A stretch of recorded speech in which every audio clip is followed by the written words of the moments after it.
Hey everyone, I'm in Dunedin and I'm at the Bobby Mattick Training Facility for the Toronto Blue Jays, and we've got a treat for you today. We're going to be interviewing sports broadcaster Hazel Mae. My name is Hazel Mae, and I'm part of the television broadcast crew for the Toronto Blue Jays.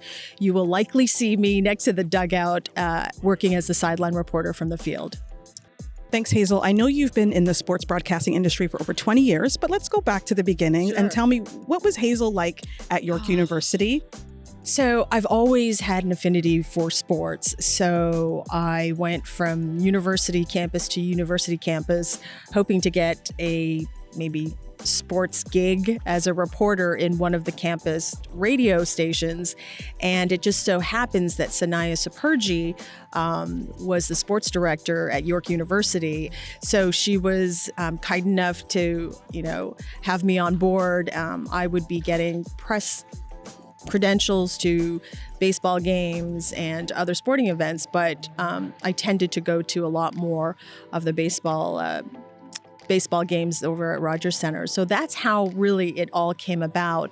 And then down the road, I auditioned, I guess, to be the sports update person for Sportsnet Ontario Radio. And it's defunct now, but back then I was able to do quick little Sportsnet updates, sports updates at various Ontario affiliates. And that's really how I kind of got discovered. I was in the building at the time when the president of Sportsnet saw me and asked me if I would be interested in auditioning for the morning show. And not knowing anything about television, I thought, well, how much does it cost me? Thinking I have to pay to be auditioned. And he said, no, just, agree to come in, audition. And I got the job as the morning co-host. And from there, just really started taking off. I was called by New England Sports Network, the home of the Boston Red Sox, to move to Boston. I was there for 4 years, and then I got a call from New York City saying that Major League Baseball was about to start their own network and wanted to know if I was interested in launching.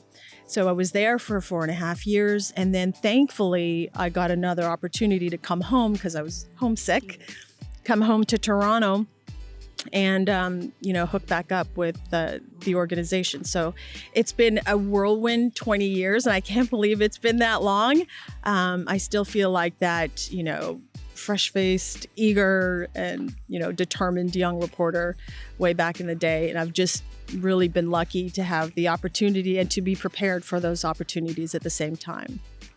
And let's talk a little bit about finding your voice. So what's the biggest lesson you've learned in terms of finding your voice as a broadcaster? Because I know you also covered a few other sports outside of baseball. I guess finding my voice, for the longest time, there were no women that looked like me. It was hard to really emulate or envision a career doing what I do now when there was not a lot of representation. So for me, finding my voice didn't really come about until I was a little bit more established in the U.S. market. And I had to have really the courage to kind of tell people that I belonged.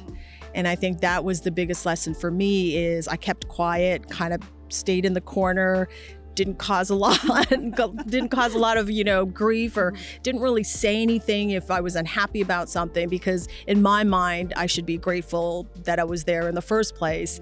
And then finding my voice, I think, really came with experience, came with kind of knowing and learning the ropes, and then seeing that there are young girls and other women in this industry thinking that you are someone they aspire to be. That's what really gave me the courage to speak out and have a voice in this field.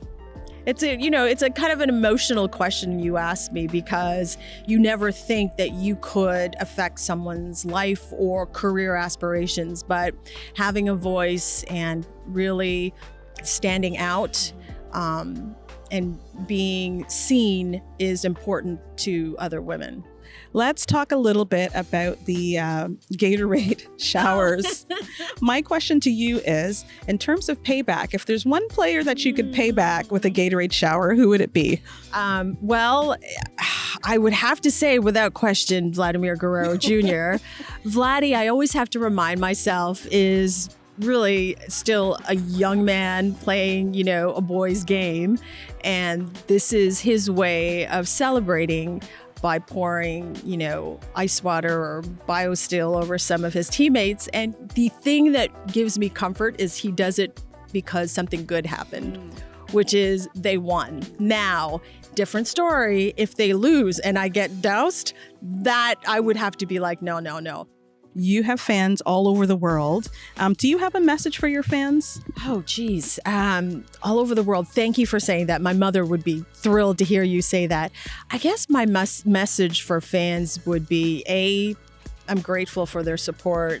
I'm grateful for the faith that they have in me and my job. I guess for me, my message would be for young women and girls out there is to not ever, I know everybody says don't give up and keep working hard. It really is true. If I were to really change course in my career after so many people said no to me, so many people would think that I didn't really fit into what they thought was the role that I'm in, I wouldn't be in the position I am today. So never give up, keep at it. What's your favorite interview or the person that you were able to interview? Who's your favorite? It's funny that you asked me that because everybody automatically assumes it's a baseball player. But having been in this business for so many years, and you talked about how I covered other sports, my favorite interview of all time, believe it or not, is Wayne Gretzky's father, Walter Gretzky. Yes. And the reason why is when I interviewed him, it was early on in my career. He told me one fantastic story where one day Wayne was playing in Los Angeles, took a red eye to Toronto, slept down in the basement of his Brantford home, didn't tell anyone, was sleeping, and woke up and was surrounded by young school kids because Walter had told everybody that he was home. And so he brought a bunch of school kids down to the basement, and they were surrounding the couch and Wayne was sleeping. And when Wayne woke up, he saw just this ring of, school kids just looking down in awe. And that story always stuck out to me. But he was just a kind, gentle man who was very humbled. If you were playing baseball, what position would you play and why? I actually played second base in high school. And the reason why is because I didn't have an arm. So the throw was a lot shorter from second to first as it would be, say, from playing third base or from shortstop. So I've always loved this sport. I played softball, obviously. So for me, if I were to play, it would definitely be back at second base. No arm, no strength in the arm whatsoever. This is obviously a very exciting year for the Blue Jays. What are you most looking forward to seeing from this roster this season? I think for this roster, I've always said that it's no longer good enough for them to just get into the postseason or get into the playoffs. They have to get to the World Series. This is a roster that isn't built to win one round in the playoffs or get to the ALCS or get to the League Championship Series. This team is built to come home with a World Series ring. And if you ask any of the players, that's really where the mentality is.